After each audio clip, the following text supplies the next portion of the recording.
I want the money. I want the cars. I want the clothes and the hoes, I suppose. I just want to be successful, right? This is where we're at right now. This is where like all the aspirations that entrepreneurs have is around this. It's ego. We're drawn into this world of making money because it's about me. I want to make money so I can buy all of these things, right? And I'm not saying there's anything wrong with that because that's how we all start. Because we're stuck in a job that we don't like. We just want to get freedom, time on the location freedom, and get some space. We can do whatever we want, right? So we want to make 10K per month, and then it's 50, and then it's 100, and then it's $500,000 per month, then it's $1 million per month. Like, when does it actually stop? And is this really like the end all be all that you should be rich? Is that really it? Or is there something else?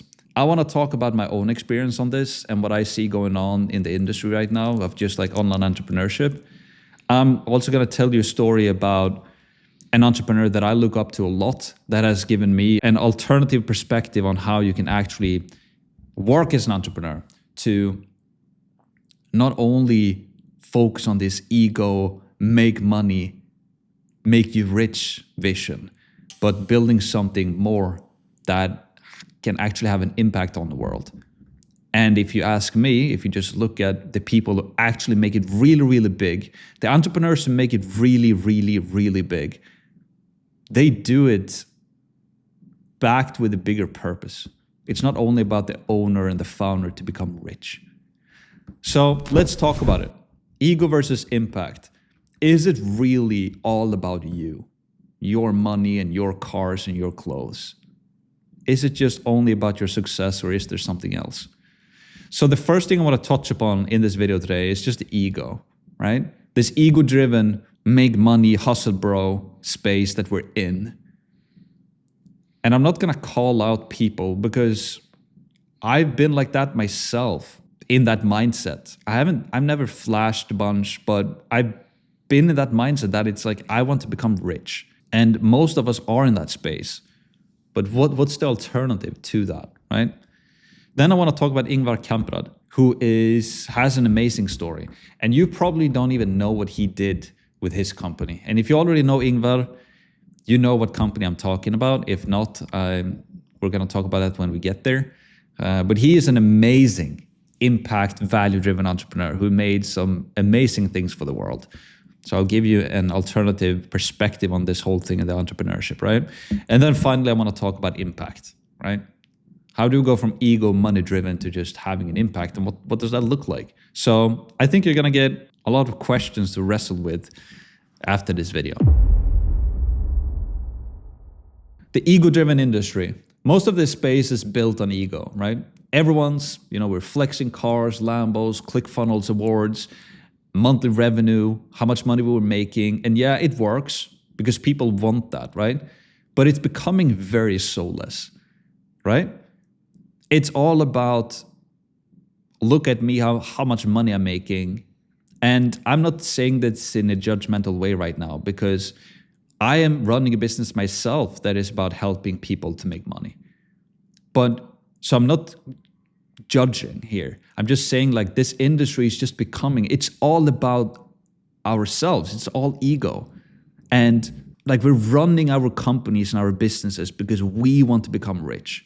It's all about me. I want to make a lot more money. I want to make more and more money.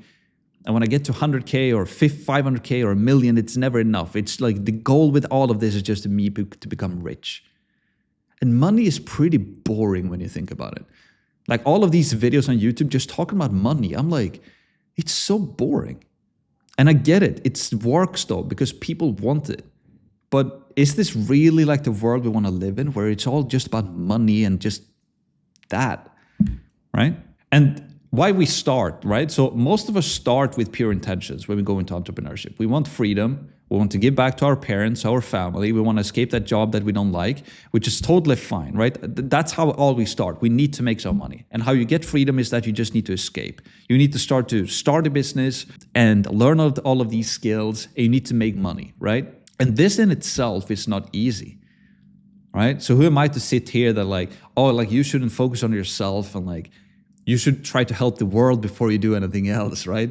Which sounds like just making yourself some money is hard in itself. And now Max sits here and tells you that you should make enough money to help the world. That's not what I'm saying though.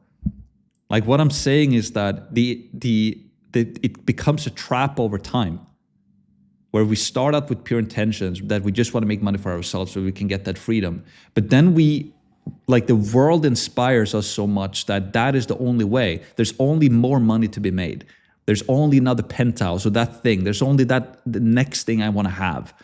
You know, first it's the car, then you get the car, then you get the place, then you get the place, then you want the travel business class, then you want to travel first class, then you want to travel private jet, then when you want to have another house, then you want to have more. It's all about just ego, and it never freaking ends. That's the world we live in. And that's the path that most entrepreneurs, we think that that's the only way that we can go. It's the only path that we can be on, because that's the only thing we see. And that's why I wanted to make this video, because I want to show you that there is an alternative path to this entrepreneurial game. Because as an entrepreneur, you have a lot of very valuable skills that you can do very, very good with, right? And should you just use that to just make yourself rich? That sounds freaking boring to me, if you ask me, right? And again, this video is just as much to myself as to anybody else, right? Because these are the things that I've wrestled with right now, right? And the game never ends, right? The goalpost always moves. First is 10K per month, then you want 50, then you want 100, then you want 500, then you want $1 million a month, then you want 100 million, then you want billions. And for what? When does it actually end, right? You see this with a lot of entrepreneurs today as well, specifically on this platform on YouTube. It's like, this is what it's all about. The biggest flex is the money, right? Which again, it works because people want to make money. But you know, the real big entrepreneurs, the people who have actually made like something huge, they weren't chasing billions just for them to become rich and drive a fancy car or whatever. And even if there's somebody who becomes super rich, they're not making it just for the money. They want to have an impact. And now, when I think about it, I'm sure there are billionaires as well who just chased the money and just want to become rich and became rich. But then if you compare it with entrepreneurs who actually chase the impact, if you ask me, that's so much more badass for somebody who's actually chasing impact and having an impact on the world and becoming rich in the process of doing that, versus somebody who just want to become rich and makes a lot of money. He just dies with a lot of money. What is that? Who cares? But you remember the individuals who actually died rich, who had a huge impact on the world, right?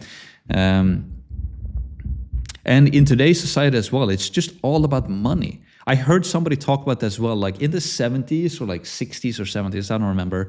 Like people like respected you for what type of job you had.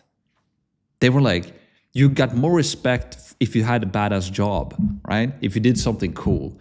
That's how you got respect. And today, you can honestly do whatever as long as you just make a lot of money. And it's just about the money. It's just so soulless, right? And it's very easy to also see entrepreneurs who are very ego-driven. And it's all about the money because it's all about them. And it's also very easy to spot entrepreneurs who are not doing that. And if you ask me, I believe that people who are not focusing on the money and the billions are the ones who are going to make a lot more money than the people who are just purely focused on the money and the millions. So is this really it, right? You have to stop and ask yourself, like, is this game just about me? About how rich I can get? Is that all I can do with my life? Is that my purpose? Is my purpose on this planet as an entrepreneur or maybe as an aspiring entrepreneur, is it just to make money so that I can flash my money and have a fancy car and just, is that really it? Am I gonna build all of this power for myself and all of these connections that I have and all this money that I've made to just make myself and my ego just bigger? Is that really it? Is that what you want to look back on when you get old, that I'm so proud I just made myself so rich? Like, it's pretty sad. It's pretty sad. And then give an alternative view to that, where you have like, you look back on your life and you act like you had an impact. You did something really, really good, right? And I will give you a real life example of this now very soon. So real impact. Yes, you help your clients, but is that really impact though? Is that real impact? Like, for example, I sell high ticket courses. And in the grand scheme of the things, and in the grand scheme of the world, that's a very small group of people who can afford my courses, who invest, right? So how can we actually help the world? What would it look like to do something that truly matters at scale? How can you become an entrepreneur of good? How can you become like a purposeful entrepreneur, an impactful entrepreneur? That is not only about you and the ego to make a lot of money, but it's more, it's deeper than that, right? So the shift we need, imagine a world where more entrepreneurs weren't just chasing money, but chasing meaning, just as flexing income, but building things that actually make the world better. That's how we build companies that don't just burn bright and fade out quickly, right? That's how we can leave a real legacy on things. And I've been thinking a lot about this myself. That's why I wanted to make this video. Like, I'm in the online education space. If you're creating online education, you hold a lot of power. You can have a huge impact on the world. Information and knowledge is everything, right? And if you live in like in a rich country where you have enough money to buy things, invest in things, and get a job, like, we're a very small portion of the big population on this planet. And it's so sad that a lot of us who live in those countries, who have those capabilities to make a lot of money, that when we start making the money, it's just all about us. It's all about us. We just want more for me, right? So let me give you an alternative view to this. And it's a fellow Swede. He doesn't live anymore. His name is Ingvar Kamprad. He started a business that you might be aware of called IKEA. And I learned the story about IKEA pretty recently. And it left a huge impact on me, how I view things and how I view the world. So here are some very, very interesting things about IKEA that hopefully will inspire you with another vision of the future on how you want to build your business and your life and what type of impact you want to have, right? So IKEA is privately owned, if you didn't know. IKEA is not listed on the stock exchange, allowing it to operate independently without pressure from shareholders seeking like short-term profits. I don't know IKEA and Ingvar Kamprad's story flawlessly, but I know an individual who used to work with Ingvar, very close to him. And he's told me about these stories, and that's what I want to share with you in this video now as well. Like, Ingvar was it was very important for him that they could do good. He wanted to do good with IKEA, right? And as soon as you start to put it on the stock exchange as shareholders, they're going to tell you what to do with money. He didn't want that. So it's privately owned. Foundation structure. This is crazy as well. In 1982, Ingvar Kamprad transferred ownership of IKEA to a non-profit foundation to ensure the company's mission and values would endure beyond his lifetime. So Ingvar basically gave away IKEA in 1982. That's pretty badass. Why? Because he wanted to do good with the company. He wanted IKEA to be built on good foundations and have a real impact on the world and help people, right? So it's that this hits me emotionally. This is so badass. Like, he was listed by Forbes. I don't remember what year, but as the richest man in the world. So think Elon Musk, Jeff Bezos, all of these individuals, right? Ingvar Kamprad was listed by Forbes as the richest man in the world in like the 70s, I think it was. And do you know what his reaction was? He got pissed. He hated it because it portrayed him in this light that it was all about Ingvar, that it was all about making Ingvar and his family rich. And don't get me wrong, Ingvar and his family are very well off. I don't know how much money they're worth, but probably billions, most likely. So they have a lot of money, but he was like, they don't get it. They don't understand, right? I'm not building this company to make myself rich. I don't want to be the richest man in the world, right? That is why he gave away, he was like, I'm giving away the IKEA. I've given away IKEA. I don't own this. It's not mine, right? I'm building this to have an impact. Super badass, right? So it's built for impact. So the Stitching INGKA Foundation owns IKEA and has the capacity to donate billions through its charitable work, emphasizing purpose over profit. This is what I'm talking about. Like this is so cool, right? This is how we can have a real impact on the world. So no shareholders, right? IKEA's structure eliminates the influence of stockholders demanding returns, enabling the company to focus on affordability, sustainability, and customer well-being. All right? Humble lifestyle. Despite his wealth, Kamprad lived very modestly, often flying economy and driving an old Volvo, exemplifying his commitment to humility and simplicity. And this is not uncommon. Like if you look at some of the most wealthy people in the world, they're not that flashy. Like people who become very, very wealthy and very rich, they start to realize this thing, that it's not about just the ego and the flash and the money, because it becomes very boring. It's like a trap, right? And the people who really, really build big things and really kind of start to figure it out, either they go the very, you can go both ways. You can go a very like power hungry driven way there as well, right? You just want more power. That also exists. But then you also have those people like Ingvar who just want to make good. You actually want to have a positive impact on the world. And I'm going to tell you about this. Like they donate a lot of money. So long-term mission. Kamprad's vision for IKEA was centered on longevity and service, aiming to benefit people worldwide for generations to come. And IKEA holds the record of donation on the amount of money donated, right? In 2012, the IKEA Foundation donated 82 million euros, approximately $110 million, marking its largest annual contribution to date, supporting children and families across 28 countries. Like, in this foundation that they have, I don't know how much money they have in that, but I would guess that there are billions of dollars in that foundation. And they just gave away 82 million euros like nothing. There was some type of catastrophe that happened, whatever it was, I don't know, I don't remember, I didn't look it up. But they were like, okay, take $110 million. Just poop.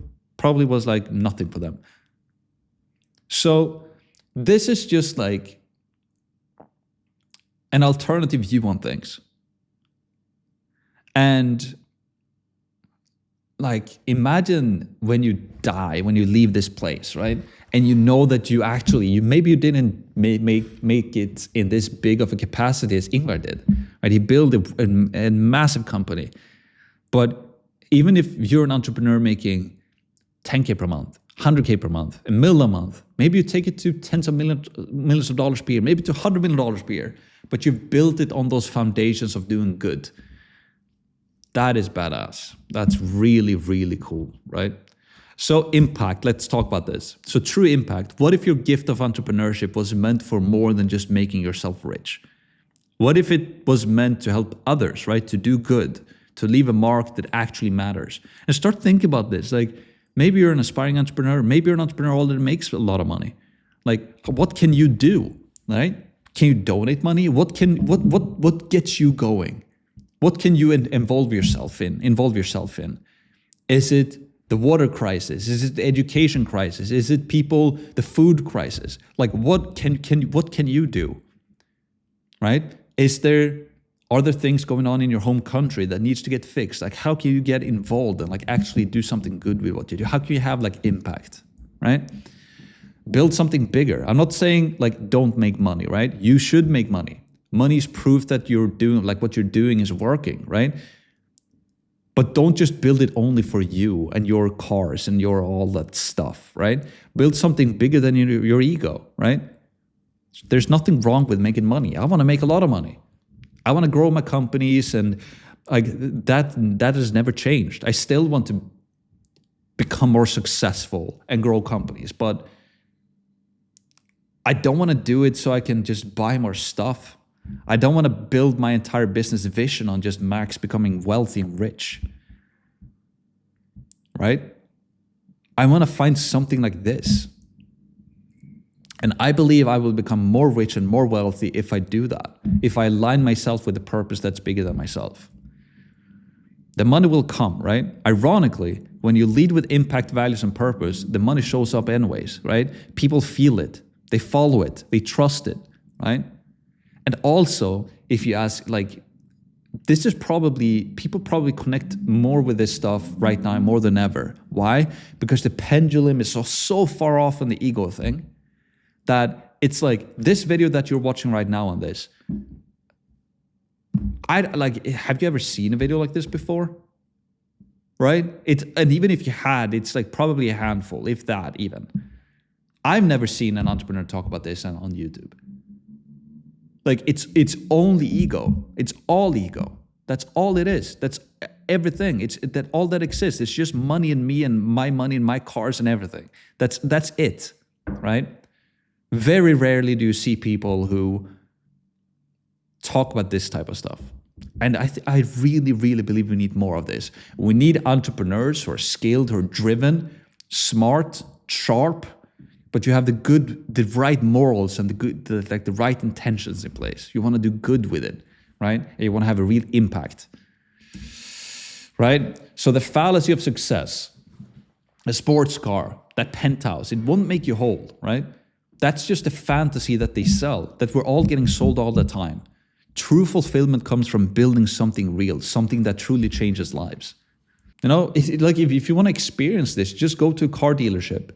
Put yourself in that Porsche you want, or that Lamborghini, or whatever it is, right? Take it for a ride, right? Take it for a ride around town. And ask yourself, like, why do I really need this? Is it just to get people's approval and people look at me and they see this individual with a car? Is that it? Is that what you're going to get satisfaction from? Or is it for you to show that you can sell more of your stuff because you're successful? So we're going to continue to sell this ego thing even more?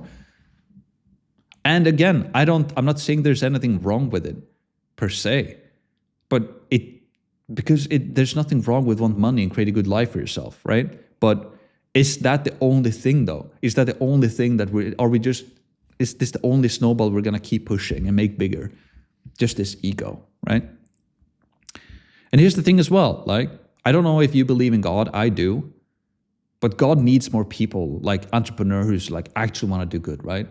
The world doesn't need more hustle bros who pushing this ego thing. We have enough of that, right? The world, God, needs more purpose-driven entrepreneurs, people who create with good hearts and clear minds, right? And you can still make money for yourself and create a great life for yourself.